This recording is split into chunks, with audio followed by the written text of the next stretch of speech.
મહાઠગ ભૂપેન્દ્રસિંહ ઝાલા અંગે એક મોટો ખુલાસો થયો છે। આ ભૂપેન્દ્રસિંહ ઝાલા જે છે તે ક્રિપ્ટોકરન્સીમાં પણ રોકાણ કરતો હતો, સાથે સાથે તેણે કરોડોની જમીન પણ ખરીદી હતી। ભૂપેન્દ્રસિંહ ઝાલા જે છે તેણે લગભગ 10 એકર જેટલી જમીન ખરીદી છે। 3 વર્ષમાં 3.96 કરોડની જમીનની ખરીદી કરી છે।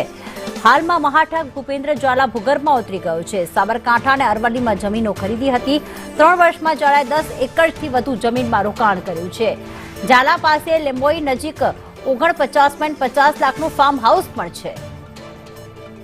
જિગ્નેશ અમારી સાથે જોડાઈ ગયા। જિગ્નેશ, રોજ નવા ખુલાસા સામે આવી રહ્યા છે કે આખરે છેલ્લા 2 થી 3 વર્ષમાં કેટલું રોકાણ કર્યું છે અને ક્યાં ક્યાં રોકાણ કર્યું છે, ત્યારે વધુ શું અપડેટ આવી સામે?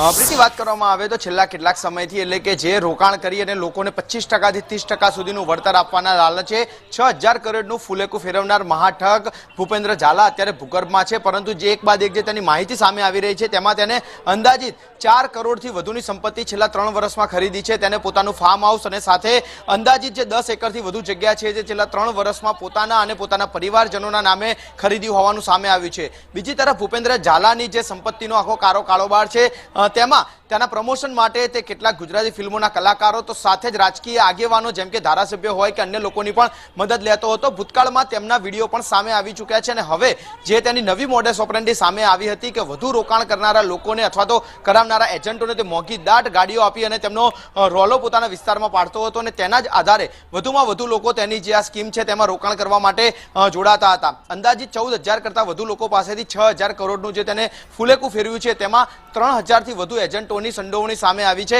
જેમાંથી પ્રાથમિક 7 એજન્ટોની ધરપકડ કરવામાં આવી છે અને હવે આ કેસના અંદર જે કરોડોના કારોબારમાં રૂપિયા જે ફર્યા છે તે રૂપિયા ક્યાં ક્યાં ઇન્વેસ્ટ થયા છે, તેને પોતાનું ઘર, ફાર્મ હાઉસ, જમીન સિવાય અન્ય કઈ સ્થાવર અને જંગમ મિલકત ખરીદી છે તે મામલે પોલીસ, CID ક્રાઇમ અને સાથે જ ઇન્કમટેક્સ વિભાગને જાણકારી આપી અને સંયુક્ત તપાસ કરવામાં આવશે।